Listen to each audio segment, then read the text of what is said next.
Good morning! Happy weekend po sa inyong lahat. As believers in Jesus Christ, dapat yung self-worth natin based on fact. Ano ba yung facts? Ano ba yung basihan ng self-worth natin?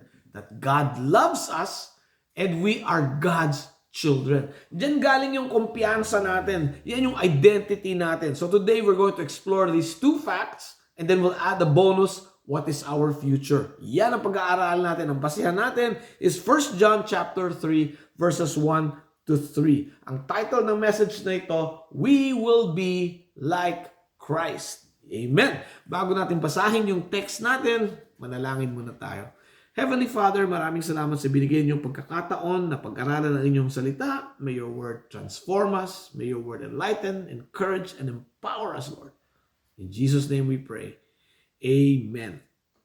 Ito yung text natin, sabi ni John sa chapter 3 verse 1 to 3. 1 John. How great is the love the Father has lavished on us that we should be called children of God. And that is what we are. The reason the world does not know us is that it did not know Him. Dear friends, now we are children of God, and that is what we will be has not yet been made known. But we know that when He appears, we shall be like Him, for we shall see Him as He is. Everyone who has this hope in Him purifies himself just as He is pure. Wow! Ang galing, ano? Okay, so, apat na truth. Yung una, God loves us. This is an eternal, immeasurable love. Ang ginamit ni John dito na word para sa love is agape. This is the highest form of love given binigay sa atin ng Panginoon without expecting anything in return. Wow. Sabi ni John, what love? Ginamit niyang words dito sa Greek, potapos agapin. Potapos, ibig sabihin how great, how wonderful. Yung bang napanganga ka, ha? Ganun ba kalaki ang pagmamahal ng Panginoon sa akin? Ganon. Yung mapapanganga ka. Yan ang ginamit na word din ni Matthew nung dinescribe niya kung ano yung nangyari sa mga tao nung nakita nila si Jesus sa Matthew 8:27. Sabi niya, the men were amazed and asked, what kind of man is this? Even the winds and waves obey Him.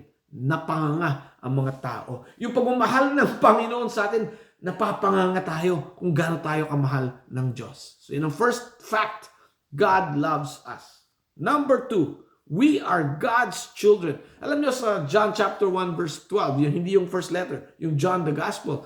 Sabi niya, yet to all who received Him, to those that believed in His name, He gave them the right to become children of God. Yan ang nangyayari sa atin at the moment of our salvation. Pag sinuko natin ang buhay natin kay Jesus Christ, we become God's children. At ang ginagawa ng Panginoon, inilalagay niya ang banal na spirito sa puso natin. Sabi ni Paul sa Romans 8:16, the Spirit Himself testifies with our spirit that we are all God's children. Yan. Diyan natin alam na talagang naging anak tayo ng Diyos. Andun yung Holy Spirit. So yung mga tao that claim that they are children of God, dapat tanungin nila, kailan nangyari to? Kung hindi mo maalala kung kailan pumasok sa puso mo ang banal na spirito, baka hindi pa nakapasok ang banal na spirito. Kasi kailangan may pagbabago eh. Hindi ka pwedeng parehong tao pagkatapos mong tanggapin si Jesus Christ as your Lord and Savior. Kasi nga ilalagay yung banal na spirito. Hindi pwedeng same person yan. Kailangan may pagbabago, may transformation. O, diba? Nung nakaraan, you belong to the world. Ngayong nasa puso mo na ang banal na spirito, you have become a child of God. Ngayon, may relasyon ka na sa Diyos. Ngayon, magkakilala na kayo ng Diyos. Ngayon, pag tumawag ka sa Diyos in prayer, sasagutin ka ng Panginoon. Dito nagkakamali daw ang mga tao. Porque hindi sinasagot ng Panginoon yung prayer nila as they want. No? Okay? Sa tingin nila, hindi sila sinasagot ng Diyos. Yung bang parent na binibigay lahat ng luho ng anak, mabuting parent ba yan? Siyempre hindi. Ang Panginoon natin, mabuting parent yan. Pag hindi natin ikabubuti, hindi niya ibinibigay. Okay? Kung ikasasama natin, kahit yun ang tingin nating tama, yun ang hinihingi natin sa Kanya, hindi niya ibibigay. And a lot of people, nagkakamali sila, akala nila hindi nakikinig ang Diyos. Nakikinig ang Diyos, basta may relasyon sa Diyos. Amen?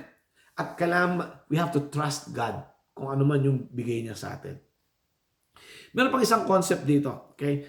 Dahil anak tayo ng Diyos, kilala natin ang Diyos. Pero sabi ng text natin, yung mga taong hindi kakilala ng Diyos, they do not know Him. So ito yung direction natin, ito yung direction nila, kontra.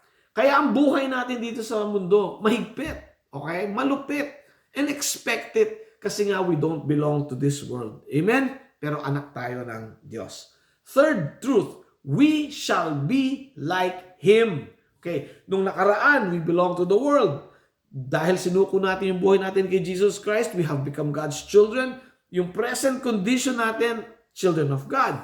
Ang future condition natin, we shall be like Jesus. Wow! Sabi ng text natin, when He appears, no, sa pagbabalik ng ating Panginoon, we will be like Him. Ano ba ibig sabihin ng to be like Him? Sabi ng mga scholars, tatlong concepts yan. Tatlong forms. Una, yung creational likeness. Okay? Creational likeness. Sabi sa Genesis, and God created man in His image. Okay? So, lahat ng tao were created in the image of God. Yan ang creative likeness. Creational pala. Number 2, redemptive likeness. Ito yung para sa mga redeemed, yung mga naging anak ng Diyos. Sabi ni Paul sa Romans 8:29, for those God foreknew, He also predestined to be conformed to the likeness of His Son, that He might be the firstborn among many brothers. Yan. At yung pangatlong klase ng likeness is yung consummated likeness. Ito yung sinasabi dito sa text natin. Consummated likeness. We will become perfect when our Lord Jesus returns. Sabi ng Philippians 3:21, the Lord Jesus will transform our lowly bodies to be like His glorious body by the power that enables Him to subject all things to Himself. Itong transformation na ito is both physical and spiritual. Physical, we will never get tired. We will never get sick. We will never grow old. We will never die. Yan. Spiritual because hindi na tayo magkakasala. Okay? We will become without sin, kagaya ni Jesus Christ. And we will never make mistakes. Hindi na tayo magkakamali. Hindi na tayo gagawa ng masamang desisyon. Okay? Because the Holy Spirit we will be constantly filled by the Holy Spirit. Siguro bago tayo magtuloy, a word of clarification. Di ba sabi ko, pag sinuko natin yung buhay natin kay Jesus Christ, okay, ilalagay ng Panginoon ang banal na Espiritu sa puso natin. Pero nung nilagay ng Panginoon yung Espiritu, andun pa rin yung old self natin, yung sinful nature. So dalawa sila dyan. Okay? Alright? At paminsan-minsan, hindi. Lagi, ang nasusunod yung sinful nature natin. Okay? Kaya tayo nagkakamali, gumagawa tayo ng masama. Kasi nga yung sinful nature natin. Pero, pag na-consummate tayo, when the consummate likeness will be perfect, nawala na yung sin natin, constant na ang feeling natin ng Holy Spirit, hindi na tayo gagawa ng masama. Okay? Hallelujah. Parang hirap i-imagine yung buhay natin na hindi tayo gumagawa ng masama. Pero yan ang future natin. Okay? One more clarification sa we will be like Christ. For sure, we will be like Christ. We will be without sin, no? The Holy Spirit will be constantly filling us. But we will never be God. Hindi tayo pwedeng maging Diyos. Okay? Yan ang paniniwala ng iba, pero hindi totoo yan. Hindi tayo magiging omnipotent or omniscient. We will only be saved. Kasi yung omniscience and omnipotency, yan para lang sa Diyos. Okay? So, anong gagawin natin habang hinihintay natin yung ating glorious future? Sabi ng text natin, we purify ourselves. Alam niyo yung purification process yan. Okay? Nagsimula yan nung na-convert tayo sa time of salvation. Tapos, ang dulo niyan is yung glorification pag binigyan na tayo ng bago, glorious body. In the middle nito, sa gitna nito, is yung tinatawag nilang sanctification. No? So sa iba, nagsisimula pa lang, iba naman patapos na, malapit nang mamatay, or malapit nang bumalik ang ating Panginoon. We are all being sanctified. Sabi ni Paul sa 2 Corinthians 7:1, dear friends, let us purify ourselves from everything that contaminates the body and the spirit, perfecting holiness out of reverence for for God. Okay? So we purify ourselves. Ang rason kung bakit natin pinupurify ang sarili natin, ang motivation natin is our reverence for God. Yan. We try to pursue purity as a form of worship to God. Okay? Paano natin gagawin yan? One, we break free from the past.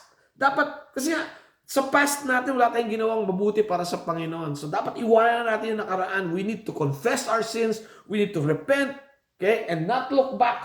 Huwag na tayong tumingin doon. Paabante na lang, nakatingin tayo sa Panginoon. Number two, dahil nakatingin tayo dito sa Panginoon, nakafocus tayo sa future natin. Yan. Kung anong mangyayari sa future natin. And while we wait, we turn away from sin and turn more toward God. Madali lang yung turn away from sin. Pero ano ibig sabihin ng turning toward God? Obedient to His Word, loving others, okay? Pursuing God's will for us. Yan ang plano ng Panginoon para sa mga anak ng Diyos. Hindi naman kasi lahat anak ng Diyos. Lahat nilikha ng Diyos, pero hindi lahat anak ng Diyos. At kung hindi ka pa anak ng Diyos, pakinggan mo ang sabi ng ating Panginoon sa Mark 1:15. The kingdom of God is near. Repent and believe the good news. Let's pray. Heavenly Father, maraming salamat sa pagkakataon to be encouraged that we are your children, yet you love us, and you have a marvelous future in store for us. What a great thought. In Jesus' name we pray. Amen. Have a great weekend. God bless you.